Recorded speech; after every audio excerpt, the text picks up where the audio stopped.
Lecture de l'épître du bienheureux apôtre Paul aux Corinthiens. Mes frères, purgez-vous du vieux ferment pour être une pâte nouvelle, comme vous êtes des pains sans levain. Car le Christ, notre Pâque, a été immolé. Célébrons donc la fête non avec du vieux ferment, ni avec un ferment de malice et de perversité, mais avec des azymes de pureté et de vérité.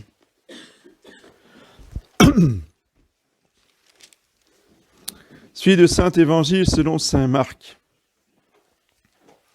En ce temps-là, Marie-Madeleine et Marie, mère de Jacques, et Salomé achetèrent des parfums pour venir embaumer Jésus. Et de grand matin, le premier jour après le sabbat, elles vinrent au sépulcre, le soleil étant déjà levé. Et elles disaient entre elles, « Qui nous retirera la pierre de devant l'entrée du sépulcre ?» Et en regardant, elles virent que cette pierre, qui était fort grande, avait été roulée de côté. Et entrant dans le sépulcre, elles virent un jeune homme assis du côté droit et vêtu d'une robe blanche, et elles furent effrayées. Il leur dit, « Ne vous effrayez pas, vous cherchez Jésus de Nazareth, qui a été crucifié. Il est ressuscité, il n'est pas ici. Voici le lieu où on l'avait mis. Mais allez dire à ses disciples et à Pierre qu'il vous précède en Galilée. C'est là que vous le verrez, comme il vous l'a dit. » Voici les annonces. Donc aujourd'hui, dimanche de Pâques, chanterons les vêpres à 17h. Lundi 18, lundi de Pâques, anciennement fête d'obligation. C'était comme le lundi de Pentecôte, donc il est recommandé de venir à la messe, même si ce n'est plus obligatoire, et la messe est à 11h lundi. Mardi, mercredi, jeudi, la messe est à 9h pour l'octave de Pâques. Vendredi, samedi à 11h pour l'octave de Pâques. Et dimanche prochain, premier dimanche après Pâques, dimanche inalbis. Pourquoi inalbis ? C'est-à-dire pourquoi dimanche en blanc ?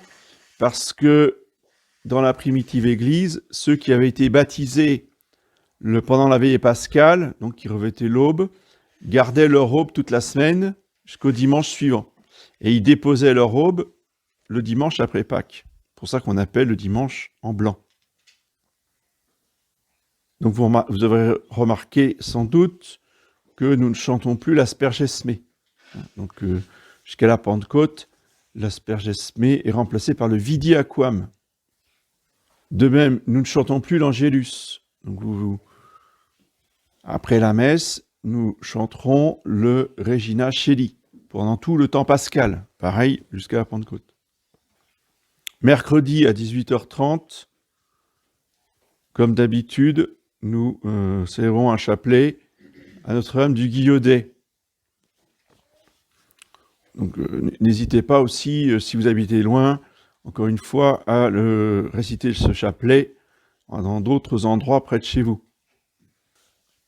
Donc nous recommandons à vos prières les deux nouveaux baptisés, Stéphane Guéry et Fabrice, qui ont été baptisés hier. Au nom du Père, et du Fils et du Saint-Esprit, ainsi soit-il. Mes bien chers frères, c'est aujourd'hui le jour le plus important de l'année, le sommet de la liturgie, la semaine la plus importante, la plus chargée, la plus solennelle, où il y a le plus de cérémonies.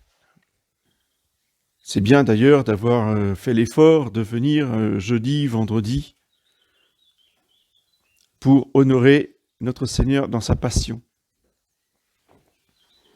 Car nous ne vivons et nous ne communions bien au jour de Pâques que si nous avons médité, si nous sommes rentrés dans cette méditation de la Sainte Passion, de ce sacrifice horrible, sanglant, où notre Seigneur est descendu dans les pires atrocités, dans les pires cruautés, dans les pires humiliations, les insultes, les injures. Nous sommes parfois horrifiés d'apprendre ce qui se passe dans le monde, dans certaines guerres, mais dites-nous, il faut bien se dire que toutes ces souffrances horribles que les hommes peuvent subir ne sont rien comparées à ce que notre Seigneur a subi en 3 jours. Il a concentré sur lui toutes les souffrances possibles qu'un homme peut souffrir. C'est-à-dire que s'il y avait une souffrance possible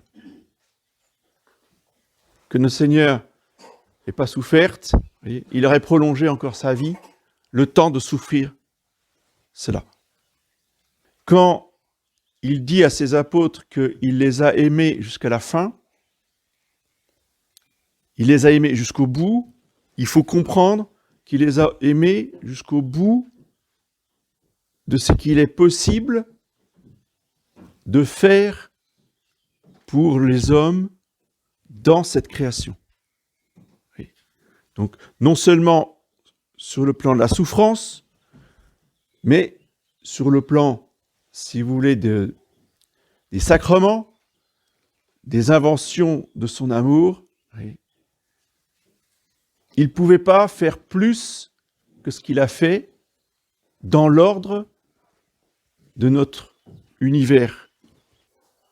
Il est absolument fondamental de prendre conscience ce matin que notre Seigneur Jésus-Christ a été anéanti dans son corps. Il n'y avait plus rien de saint en lui. Il n'était qu'une plaie depuis le sommet de la tête jusqu'à la plante des pieds.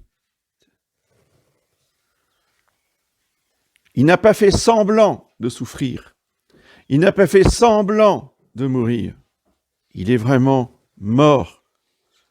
Et son âme a quitté son corps. Il ne s'est pas endormi. Quand l'âme quitte le corps, l'homme est mort. Et son âme est allée consoler les justes dans les limbes. C'est pour ça que nous disons dans le credo qu'il est descendu aux enfers. Il n'est pas descendu en enfer, il est descendu aux enfers, c'est-à-dire dans un lieu de bonheur naturel où les justes qui avaient terminé leur purification au purgatoire, eh bien, attendaient de pouvoir rentrer au ciel. Et il fallait pour cela que notre Seigneur rentre le premier avec son corps ressuscité, c'est ce qui aura lieu à l'ascension, et ensuite, eh bien, tous ceux qui ont été sauvés depuis Adam, commencé par Adam, eh bien, ont pu rentrer au ciel. Donc, si vous voulez, les enfers, quand on dit descendu aux enfers, c'est un petit peu la salle d'attente du ciel, pour donner une image qui nous parle.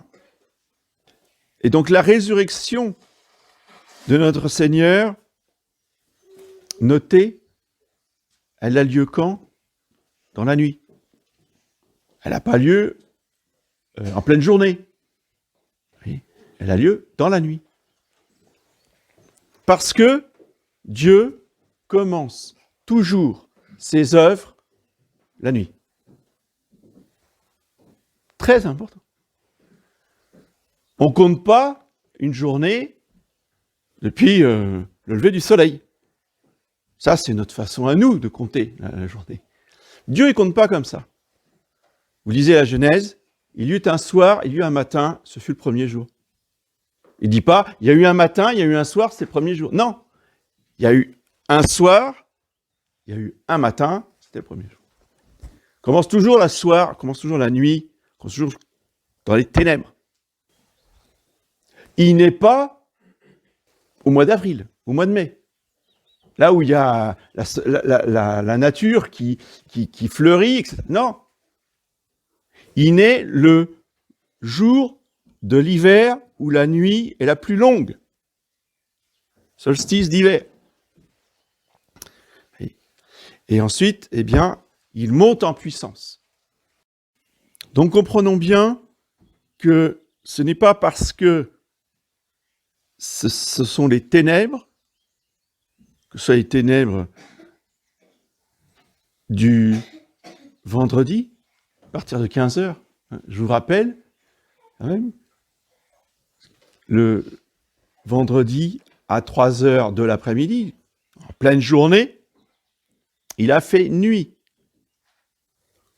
Le soleil s'est éclipsé. La passion, c'est l'éclipse. C'est normal que, au moment de la passion de l'Église soit éclipsée. Ça va ensemble. Et la résurrection, elle commence quand il fait nuit, dans les ténèbres. Ça n'a pas été faute de le dire, de le redire, de le re-redire. Et donc, qu'est-ce que fait l'Église? Elle le dit, elle le redit, elle le dit tout le temps. Déjà aujourd'hui, ça commence dès l'introït, on commence tout de suite. Et après, tout le temps, elle va dire régulièrement dans les textes, puis après, 3 fois par jour, Regina Coeli, Resurrexit, Sico-Dixit, Resurrexit, Sico-Dixit, Resurrexit, Sico-Dixit, 3 fois par jour. Introït de la messe, et régulièrement. La traduction littérale française, c'est « il est ressuscité comme il l'avait dit ». Ça, c'est la traduction. Mais après, ce qu'il faut entendre, c'est que il est ressuscité comme il n'a pas cessé de vous le dire. Vous voyez? Vous qui comprenez jamais rien, vous entendez, vous dites, oh non. Moi, non, je crois pas. Non, mais je t'assure, on l'a vu. Et saint Thomas qui dit, ah ouais, moi j'ai pas vu, donc moi je crois pas. Ça, c'est l'idole des chrétiens, ça. J'ai jamais autant entendu cette phrase, ah moi je suis comme saint Thomas. Comme si c'était une gloire. Moi je crois pas. Tant que j'ai pas vu, je crois pas. Et comme saint Thomas, oui. Sauf que saint Thomas, il s'est pris un soufflet aller-retour. 2 claques dans la figure. Parce que la réponse de Jésus, elle est très douce, mais elle est cinglante. C'est pas du tout un compliment, ce que fait Jésus. Thomas, bienheureux ceux qui ont cru sans avoir vu. Toi, t'es le dernier des nuls. C'est ça que ça veut dire. Enfin, je traduis pour... oui. Les apôtres ne sont pas toujours un exemple. D'accord? Alors, toujours se référer à saint Thomas dans le passage de sa vie qui est le plus humiliant pour lui, c'est pas du tout une référence. D'accord? Ce qui montre, c'est une des preuves, ceci dit, c'est une des preuves que les évangiles, vous voyez, sont authentiques, sont divins. Parce que des auteurs humains, vous voyez, qui ne sont pas inspirés de Dieu, ils ne se permettent pas de s'exposer dans ce qu'ils avaient de plus faible ou dans leur faute. Vous voyez. Donc, si les évangiles n'avaient pas été inspirés, on n'aurait jamais connu le reniement de Saint-Pierre. Vous voyez. Ils auraient effacé, ils auraient passé sous silence ce genre d'épisode. Si nous le connaissons, c'est parce que le Saint-Esprit a voulu que nous connaissions les défauts, les faiblesses, les fautes, le reniement de Saint-Pierre, pour notre édification. Notre Seigneur Jésus-Christ n'a cessé de leur rappeler les prophéties dans les détails. Il leur a dit qu'il serait livré aux païens, qu'il serait flagellé, qu'on le livrerait à la mort, mais qu'il ressusciterait le 3e jour. Combien de fois il n'aura pas dit « je ressusciterai le 3e jour » ? Et le 3e jour, ils y croyaient toujours pas. Donc dans ces cas-là, eh bien notre Seigneur, eh bien les laisse dans leurs ténèbres, dans leur tristesse, dans leur incrédulité. Toute sa vie, le Seigneur Jésus n'a récompensé que la foi. Il n'a fait des miracles que pour les personnes qui avaient la foi. Et une fois qu'ils étaient guéris, il disait cette phrase, « Va, ta foi t'a sauvé ». Notre Seigneur ne récompense que la foi. Et il est très caractéristique que les seuls qui se préoccupent du Seigneur Jésus ce matin, ce sont les femmes. C'est elles qui vont chercher des aromates. C'est elles qui vont au tombeau. Oui. Et donc c'est elles, les premières, qui seront averties par l'ange que le Seigneur Jésus est ressuscité, avec mission pour elles d'aller prévenir les apôtres, les chefs. Oui. Le grand chef, il n'est pas là, et c'est Marie-Madeleine qui vient lui dire. Vous voyez comment notre Seigneur sait aussi humilier ses apôtres. Oui. Saint Pierre a pu dire, ben, si notre Seigneur veut me dire quelque chose, s'il veut m'annoncer qu'il est en Gaillard, il a pu venir me le dire à moi. Oui. Comme avait dit Pie XI pour les propos des petits-enfants de Fatima, si la Sainte Vierge a quelque chose à dire, qu'elle vienne me le dire à moi. Vous voyez ? Bah quand même. Ben non. Notre Seigneur passe par les humbles, les petits, par ceux qui ont justement beaucoup plus de foi dans leur simplicité. Et cette résurrection, justement, eh bien, c'est le triomphe de la divinité toute puissante du Verbe de Dieu sur la mort et sur l'enfer. C'est quelque chose d'incompréhensible pour nous, parce que nous, on ne va pas laisser l'ennemi nous détruire. Nous, on va se battre pour se défendre. Et Jésus-Christ, lui, il n'a rien fait pour se défendre. Non seulement il n'a rien fait, il a tout fait pour se livrer, puisqu'il a terrassé les soldats. Qui cherchez-vous? Jésus de Nazareth, il est colle à terre, pour bien leur montrer, ah, vous êtes paralysés, hein, vous ne pouvez plus bouger là. Parce que j'ai décidé que vous ne bougez plus, vous êtes allongés par terre. Maintenant, vous vous relevez et vous me prenez. Parce que je me livre quand je veux, au moment où je veux, comme je veux. Voilà, ça c'est la puissance divine. Il aurait pu les réduire à néant, mais il n'a pas voulu les réduire à néant, il leur a dit maintenant, votre heure est arrivée. C'est l'heure des ténèbres. Quand c'est l'heure des ténèbres, eh bien c'est l'heure de la souffrance, de la destruction et de la mort. Pourquoi Jésus laisse tout détruire? Pourquoi Dieu a laissé détruire son temple? Pourquoi Jésus-Christ a laissé détruire sa ville avec son temple pour la deuxième fois? Donc la première fois, c'était pour la destruction au moment de la déportation à Babylone. Et là, c'était avec les Romains, en 70, ils ont rasé la ville de Jérusalem et le temple.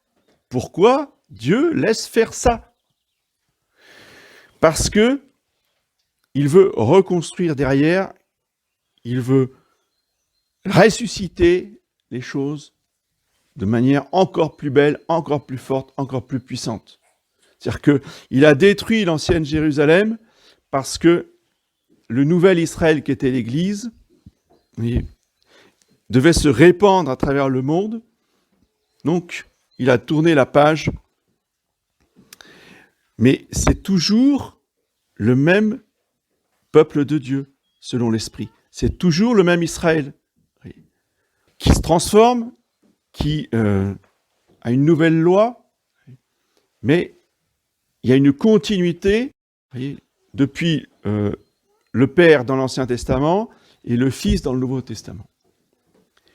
Bien de même, pour la résurrection, c'est le même corps de Jésus, avant le dimanche dans la Passion, après le dimanche, après la résurrection. C'est le même corps, sauf qu'il est transformé, qu'il est glorifié par la puissance de Dieu. Et cette transformation a des caractéristiques qui sont un enseignement pour nous, c'est que nous savons par le Saint-Suaire que les parties les plus lumineuses de son corps Donc celles qui ont le plus marqué le linge, à cause de la lumière plus intense, eh bien, c'était les parties de ces saintes plaies. Les parties les plus sombres sont les parties du corps qui étaient moins atteintes. Donc, sur le corps de notre Seigneur, ce sont ces plaies qui brillent le plus. Ce sont ces plaies qui sont les plus lumineuses. Donc, comprenons que nos souffrances et les souffrances de l'Église seront transformées par la résurrection en récompense, en bénédiction, en puissance. Ce qui a été le plus attaqué, ce qui a été le plus blessé, sera le plus lumineux, sera le plus récompensé. De même, les saints au ciel, qui sont apparus à des âmes privilégiées, c'est comme ça qu'on le sait. Je pense en particulier aux martyrs.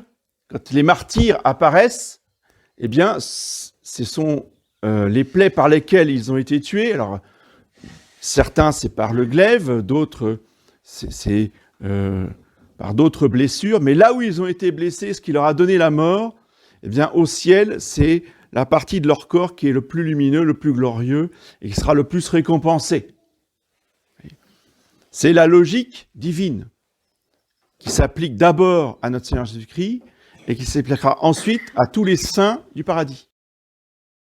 Cela doit nous réconforter, cela doit nous redonner du courage et de l'espérance pour tout ce que nous vivons dans nos vies et ce que nous vivons collectivement. Si nous souffrons autant, si nous sommes attaqués aussi violemment, eh bien, sachons que lorsque l'Église ressuscitera, toutes ces parties du corps mystique qui ont été attaquées seront encore plus glorieuses qu'avant. Elles seront beaucoup plus lumineuses et elles brilleront sur le monde entier. En attendant, restons au pied de la croix, gage de la résurrection. La croix, aujourd'hui, elle est lumineuse, elle est glorieuse. C'est la victoire par la croix qui illuminera le monde entier. La croix, elle est ténèbres le vendredi saint et elle est soleil le dimanche de Pâques. Et c'est la même croix, c'est le même Jésus-Christ qui est sur la croix. Le vendredi, c'est pour la souffrance et la mort, et le dimanche, c'est pour le terrassement de la mort et de Satan, l'ennemi qui va être vaincu et jeté dehors, dit notre Seigneur. C'est par la croix que nous faisons reculer les ténèbres. Il n'y a pas d'autre moyen qui a été donné aux hommes que la croix de Jésus pour faire reculer les ténèbres, pour faire reculer le démon. Oui. Et ce qui est très beau dans le baptême des adultes, comme nous l'avons vécu encore hier, c'est que l'Église, par le mystère du prêtre, opère un véritable combat, c'est presque un corps à corps entre le prêtre et le démon, pour le jeter dehors 3 fois de suite. Et les prières sont très puissantes. C'est ça qui est efficace. C'est ça qui fait reculer l'ennemi. C'est la seule action véritable, efficace, contre les forces du mal. C'est pas d'aller agiter les petits papiers, ça sert à rien, les petits papiers. D'accord ? Par contre, des baptêmes, des exorcismes, eh bien, là, on fait avancer le royaume de Dieu. Reconstruire des familles catholiques pour, justement, baptiser les petits-enfants le plus tôt possible après la naissance. Pour, justement, vaincre Satan le plus vite possible dans les premiers jours ou les premières semaines de leur vie sur la terre. Eh bien, comprenons que c'est ainsi que nous faisons reculer le royaume des ténèbres. C'est beaucoup plus efficace que tout le reste. Seulement, je ne veux pas dire qu'on n'y croit plus, parce que c'est pas vrai. On y croit. Mais on n'en mesure pas la puissance et l'efficacité. On croit qu'il faut faire plein d'autres choses pour être efficace. Non, c'est ça l'efficacité. C'est le fait de reconstruire des familles catholiques sur des générations, d'avoir retrouvé le véritable esprit familial, c'est ça la résurrection. C'est ça le règne du Sacré-Cœur. C'est à la portée de tout le monde. C'est difficile, c'est parfois pénible, ça demande des sacrifices, oui, mais c'est pas surhumain. Donc, surtout pour les jeunes, gardez cet idéal de reconstruire des familles catholiques, parce que c'est la seule façon de reconquérir la France, c'est la seule façon de reconstruire l'Église sur les ruines, c'est de refaire des familles vraiment catholiques. Bien, croyons, s'il vous plaît, croyons dans la résurrection de nos familles, qui sera la résurrection de l'Église de demain. Au nom du Père et du Fils.